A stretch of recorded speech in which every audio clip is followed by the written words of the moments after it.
Masechet Baba Batra, Daf Lamed Tet. We start with a very basic question of what is a protest. If someone is squatting on your land, and you have to make sure before 3 years are up that you go and lodge a protest. So we've been talking about a protest for a long time, but now we ask, what do you actually have to say in order for it to be a valid protest, that you registered that, hey, this guy is illegally on my land? What do you have to say? Amar Rav Zavid.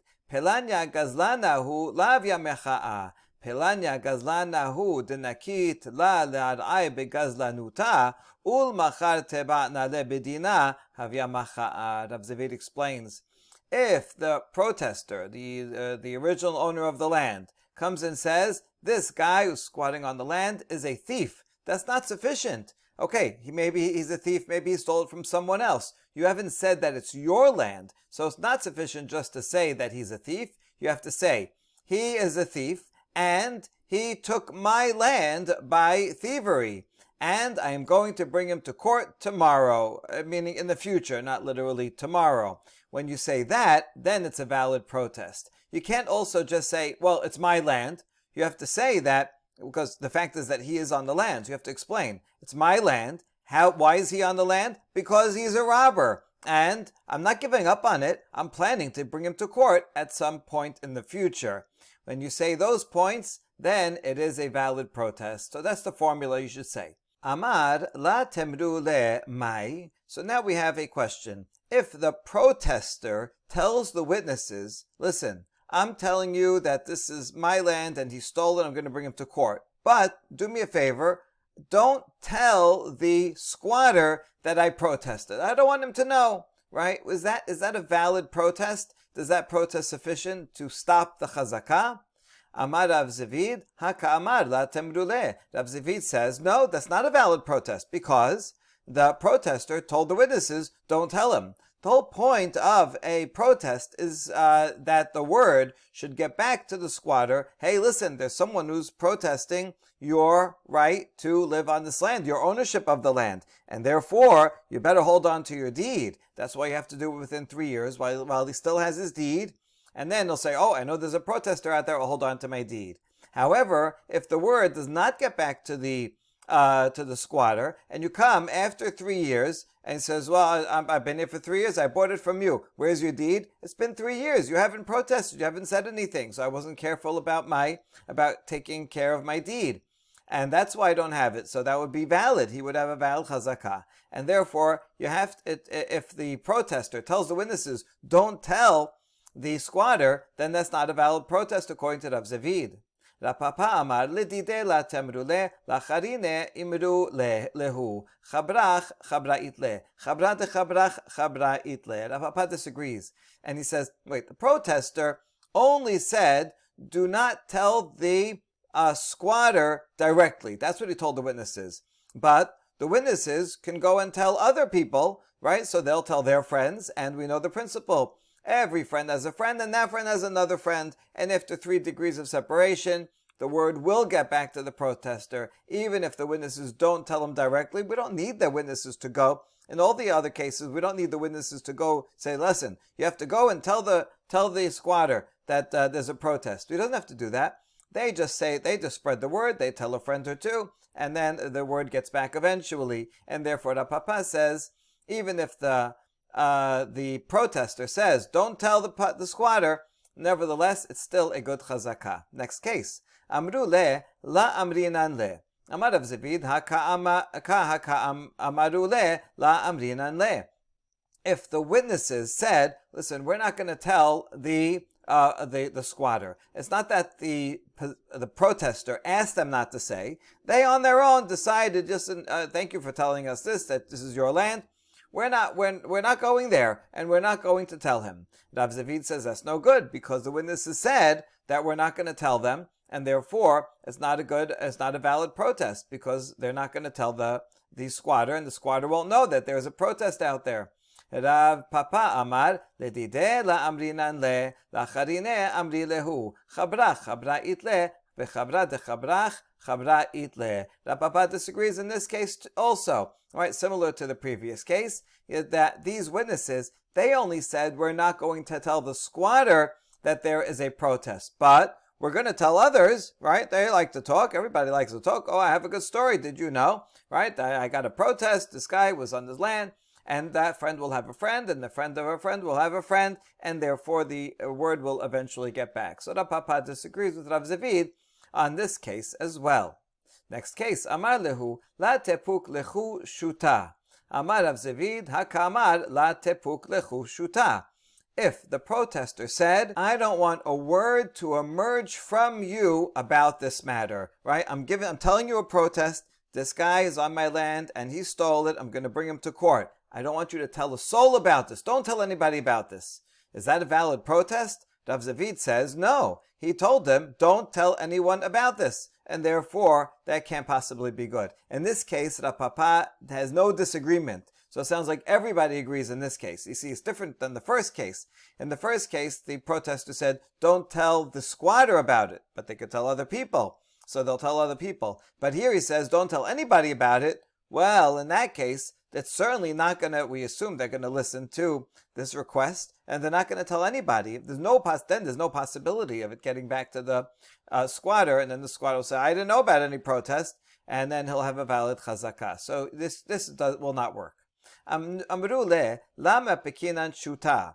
Amar papa, ha kamri le, lama pekinan shuta. So now what if the protester makes his protest, and the witnesses said, we're not going to say a word about this, not to anybody. The protester didn't ask them to. The witnesses on their own volunteered to say, no, we're not going to tell anyone about this. In this case, Rav Papa, who was lenient in the previous, in the first two cases, even Rav Papa would say, this is no good because they just declared that a word will not emerge from their mouth. So Rav Papa says that's the same as the case over here.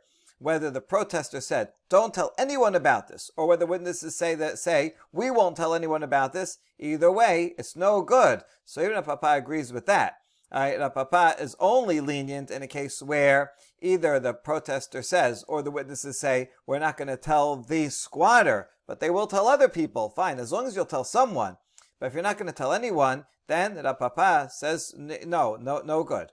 Rav Huna bered Rav Yoshua amar kol mileta de la ramya ale di inish amar la vela vadaate. However, Rav Huna, the son of Rav Yoshua, disagrees with Rav Papa about this last case, and he says, any matter that you don't raise upon a person and tell him, I want you not to say anything, right? If the protester says, don't tell anyone, then they're not going to tell anyone, right? People are going to be honest that way. If you ask me to keep a secret, then I'll keep a secret. But if this is not placed upon me, if no one asked me to keep a secret, then it's not likely that I'm going to keep a secret based on what, even if I said at first, I won't tell anyone. But then in the end, I'll say something unawares, right? Just by talking. If you told me, make sure, don't tell anyone this, so then I put a lock in my mind. Oh, this is a secret, then I'm careful not to say anything.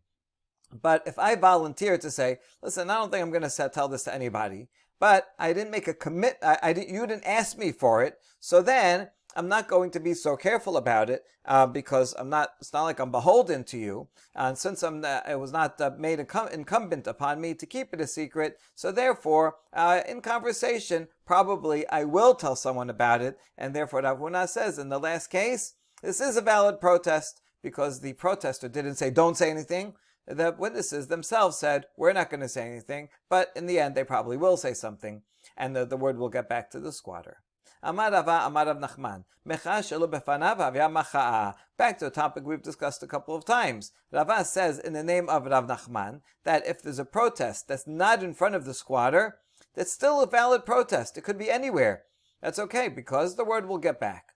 Itive Rava Rav Nachman. So now Rava is a student of Rav Nachman. He heard this halacha from Rav Nachman and even repeats it in his name. However, after Rava learned it from his teacher, he questioned his teacher. And he asked Rav Nachman, Amar Rabbi Yehuda, Lo amru shalosh shanim ela kedei shehe ba'aspamia v'chazik shana v'yelchu v'yodi'u shana v'yavo l'shana acheret v'yisalka da'atech macha'a shelo befanav havya macha'a lama limete letev hatam aduchte ve'limche. So Rava asked Rav Nachman, from our Mishnah, where the minority opinion of Rabbi Yehuda says that that there's no provinces for chazakah. It doesn't matter even if the squatter lives on one side of the empire and the the previous owner, is all the way in Spain. Doesn't matter. As long as he protests, it's a valid protest. Why? Because that's the whole reason why they said 3 years. Why such a long time? Right? Doesn't a person know if he's living next door? He'll protest right away within a few days. What's going to take so long? Why do you need 3 years to expect someone to protest? Rather, the reason why the rabbi said 3 years in the first place is just in case someone's far away. The farthest place away in those times was Spain from Israel, and there'll be a chazakah for 1 year, and then people will like, what's this guy doing here? And it'll take a year to travel to Spain, and then the previous owner, the true owner, will travel a year back to Israel to go and kick the guy off the land. So we see that he's going to come personally in order to make the protest. Now, if you think that a protest that's not in front of him is a valid protest, why does he have to go from Spain all the way back to Israel? Let him just stay in Spain, make a protest there in front of some witnesses, and that would be sufficient. Why does he have to come all the way back? So, that's Rava's challenge to Rav Nachman. It seems from this section of the Mishnah that it assumes that you have to make the protest in person. So Rav Nachman answered, Hatam Aisa Tova Kamashmalan Denete V'Nishkol Ar'a Ufere. No, this over here in the Yehuda's formulation is not saying it's a strict halacha that he has to come back personally. It's just giving him good advice. Listen, it would be advisable for you to get up, travel, so that you can collect the land and collect the produce. Because if you just make a protest back in Spain, all right, it's fine, you made a protest, so that way in the future, you'll be able to get it back. But in the meantime, this guy's eating all your produce, he's on your land, and so it's a good idea to come yourself to deal with it, because just making a protest is only putting it down in the books that you made a protest, but you're not getting your stuff back. So it's a good advice. But in fact, if he made a protest in Spain and stayed in Spain, that would be sufficient. So Rav Nachman answered Rava's question. Now we ask, מדקה מוטיב לרבד רב נחמן מכילה דלה סבירה לה תמחאה שלו בפניו הוויה מחאה ואמר רבה המחאה שלו בפניו הוויה מחאה. Seems to have a contradiction between two statements of Rava himself. From the fact that Rava asked the question to Rav Nachman, it sounds like he doesn't agree with Rav Nachman, and he does not think that a protest that's not in front of him is a good protest, meaning Rava thinks that you have to be in person to make a protest. The protester and the squatter, he has to do right in front of him. However, we have a statement of Rava that says that a protest does not have to be in front of the squatter. So which one is it? And the answer is Batra Dishma'a Rav Nachman Sabra. He changed his mind. Originally, when he asked the question, he thought that the protest has to be in front of him. Maybe because that's how he understood the Mishnah. And based on his understanding of Mishnah, he says, he says he comes back. So that means it has to be in front of him. But however, when he learned this from Rav Nachman, then he realized, that's a good answer. And he changed his mind. And then he taught after that macha'a, protest, does not have to be in front of the possessor. Ashkechin hu Rabbi Yosef Rabbi Chanina letamidav de Rabbi Yochanan. Amar lehu mi amar Rabbi Yochanan mecha'a bechama. So Rabbi Yosef, the son of Rabbi Chanina, met up with the students of Rabbi Yochanan, and he asked them, did Rabbi Yochanan ever teach you anything about how many people do you have to make a protest in front of? Right? Is it witnesses? Is it 2 witnesses? Is it like 3, like a betin? How many people? Rabbi Chiya bar Abba amar Rabbi Yochanan mecha bifnei shenayim. Rabbi Abu amar Rabbi Yochanan mecha bifnei shelosha. Now the students, they had different answers to it. Rabbi Chiya bar Abba, who was a student of Rabbi Yochanan, said in Rabbi Yochanan's name that a protest, you have to be in front of 2 people, just 2, as witnesses. That's generally 2 people. Whereas Rabbi Abu said in the name of Rabbi Yochanan, said it has to be 3 people. 3 people is more like a betin. So we don't really know what Rabbi Yochanan said because the students had conflicting reports about what Rabbi Yochanan said. Okay, but in any case, These are all valid opinions by the students. Now, lema bid Rabba bar Rav Huna kami palge. Damar Rabba bar Rav Huna kol milita demit amera be'apeh telata let ba mishum lishana bisha. Man damar bifnei shanayim let le Rabba bar Rav Huna. Uman damar bifnei shelosha it le Rabba bar Rav Huna. So let's try to explain, why do they have a difference of opinion of 2 or 3? What's at the root of their controversy? So maybe they're arguing about whether we agree or disagree with the statement of Rabbah, the son of Rav Huna, who said that any matter that was presented in front of 3 people, if you repeat it, then that's not considered Lashon Hara, or more precisely, Rechilut, spreading negative rumors. So that was a statement of Rav Huna. The point of that is that once something was said in front of 3 people, even if the first person that said it was not allowed to say it because that's Lashon Hara, once you say it to 3 people, you have to assume that that's already public knowledge. Each of those people is going to tell someone else, and now everybody knows it. So if you know it, once it's already public knowledge and you're repeating it, so then you do not violate the Rechilut because it's already well known. If I come and tell you, hey, did you hear that Bernie Madoff is a thief? So he said, oh, I didn't hear that. Now, even if you didn't hear that from anywhere else, it's on the front page of the news, right? Everybody knows this. So you're going to hear it eventually anyway. And therefore, that is not called Lishana Bisha. That's not called Lashon Hara. That was a statement of Rav Huna. The point that we are deriving from this is that if something is said in front of 3 people, then the word will spread, and that's considered public. So, the opinion that said that you have to say a protest in front of 2 people does not agree with Rabba bar Huna, because that opinion thinks that something will spread, news will spread, even if you just tell it to 2 people, already that news will spread. And so 3 would not be the minimum, 2 would be the minimum. Whereas the one who says has to be 3 people says at least 3 people you need in order to publicize a matter. Just like Rav Huna said in the context of Lashon Hara, once it's 3 people, you can assume it's publicized. So too, with a protest, we want to be publicized. It has to be publicized in order for it to work, so it can get back to the squatter, so that he'll hold on to his deed. So maybe they're arguing about whether something gets publicized in front of 2 or in front of 3. La dekula amait lehut Rabba bar Rav Huna. Kacha beha kami palge. Man damar bifnei shenayim kasaba mecha shelo befanav lahavia macha'a. Uman damar bifnei shelosha kasaba mecha shelo befanav havia macha'a. So we said, no, not necessarily. Everybody might agree with Rabba bar Rav Huna that Lashon Hara, once it's said in front of 3 people, then it's already public. And so 3 people is enough to publicize. That's not what they're arguing about. Rather, the one who says that 2 people is enough would say that protest that's not in front of the squatter is not a protest. So they're saying, in order to publicize something, you need 3.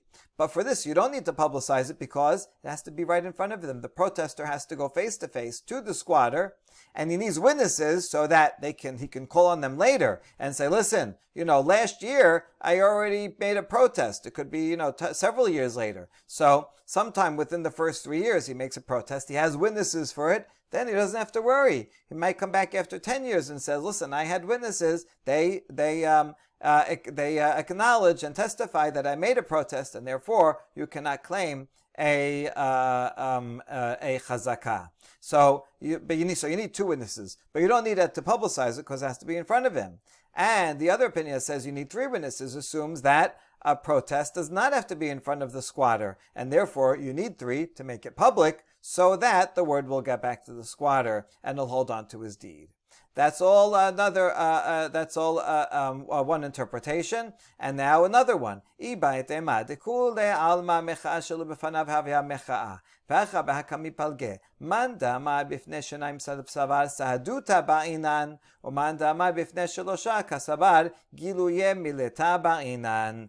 be that everybody agrees that a protest does not have to be in front of the squatter. And so, right, you could do it anywhere. And here is the essence of their argument. The one that says that 2 is enough thinks that you need testimony.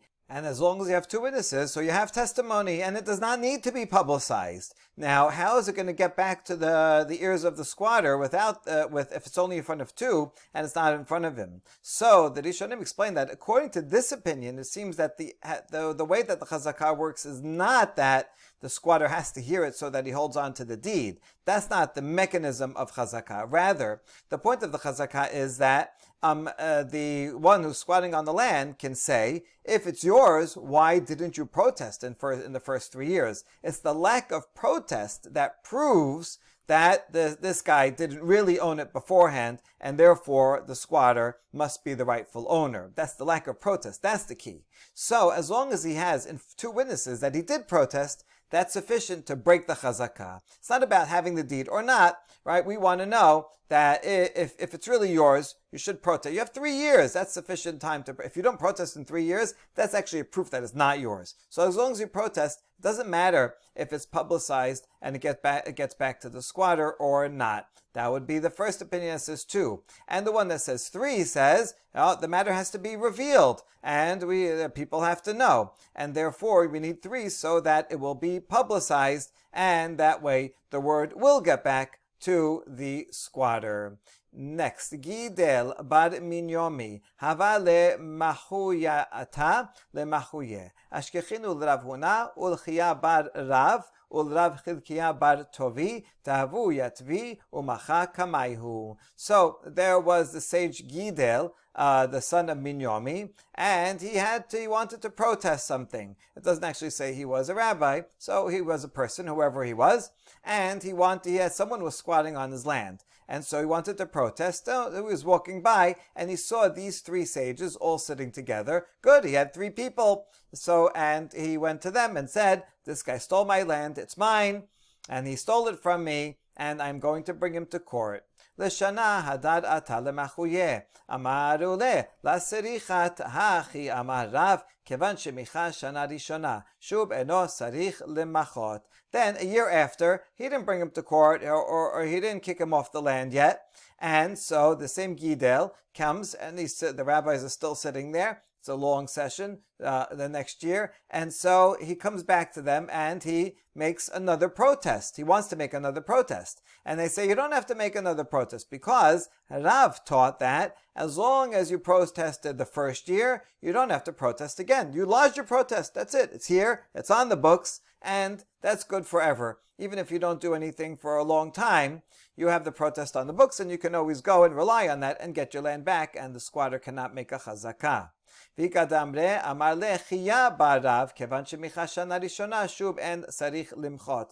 version of the statement, it's the same exact statement, but instead of Rav saying it, it's Chiyah, the son of Rav, said that as long as you protested the first year, you don't have to protest again. So they told him, don't bother, right? That's it. You protested, we remember it, and your protest is good.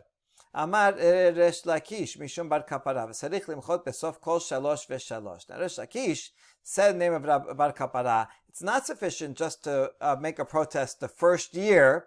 You have to do it at least every 3 years.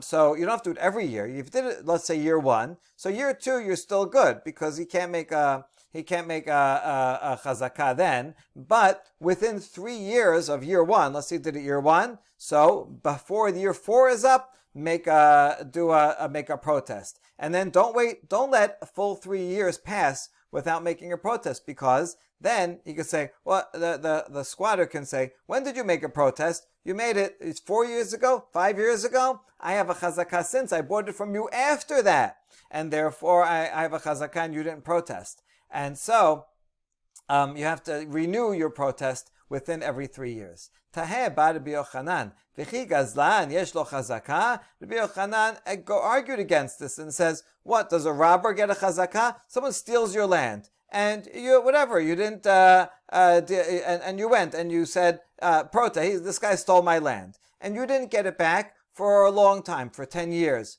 What, now he gets it? Now he keeps it? It's enough just to say he stole it from me one time, and then that's it. He's a thief, considered a thief forever. A thief, just because he's on it for a long time, doesn't acquire ownership. You already said, it's my land, he's a thief. That's it. You only have to say it once. One chazakah can last forever. And now we just question the language. Gazlan sakadatech ela ke gazlan yesh lo chazaka. Hold on, is this guy a robber? We don't know he's a robber. He's living on the land. He's an alleged robber. Someone, the previous owner, is saying he's a robber, but we don't know for sure he's a robber. Maybe he's a rightful owner. That's what we mean. He's like a robber in that he's an alleged robber. There's someone questioning his ownership. And so, as long as you haven't established your ownership, so then this is like a robber. That's what he means. Anyway, Resh Lakish says you have to renew it once every 3 years, and Rabbi Yochanan says once you call the guy a robber, that's it. He will have to hold on to his deed, and he will have to prove whenever it is, even after many years, that it's his, because there was a protest within the first 3 years. That lasts for a long time. Amar Rava, Hilchata sarich limchot besof kol shalosh v'shalosh. Rava says halacha is like Resh Lakish, that you have to renew the protest once within every 3 years. Otherwise, the guy squatting can say, oh yeah, that was an old protest. I bought a few from since then. And look, I have a chazakah. You didn't say anything. Taneh bar kapara, ir'er, hazar v'ir'er, hazar v'ir'er. Im echamatana rishona ir'er, en lo chazakah. V'im lav, yesh lo chazakah. So, the bar kapara has a baraita that just qualifies this halacha a bit. Remember, Resh Lakish said it in the name of bar kapara. So bar kapara himself taught that if the original owner made a protest, and then he made a second protest, and made a third protest, well, if they're all the same protests, meaning is based on the first protest, he wanted to say it again, then that is a valid protest, and the guy squatting has no chazakah. Right? He just came and repeated, and he should. Look, he can repeat it as often as he wants. He can come every day and repeat the protest. Great, that's fine. As long as he does it once every 3 years, that's fine, and it should be the same one. I'm resubmitting the form that I already did last time, that this is my land and he stole it. However, if the original owner is not renewing, but is saying a new claim, he's making a different claim the second time, and then a different claim the third time that contradicts the first claim. In that case, this is a problem, because although, let's say year 1, he says claim A, right? This is mine, and he stole it. Year B, he says something else that contradicts the first one. And then, let's say after 3 years, he comes and gives a third claim. That third claim, because it doesn't agree with the first two, contradicts the first two and cancels the first two. That means that during those first 3 years, there was no protest, because basically he contradicted himself. The original owners contradicted himself, and by doing that, allowed for a chunk of 3 years to go by without a valid protest, because the protest that he made, he then later nullified. And so, if you're going to protest multiple times, which you do have to do according to the Lakish and Bar Kapara, then make sure that you're giving the same claim and not changing it to a different one. Baruch Adonai Le'olam. Amen ve'amen.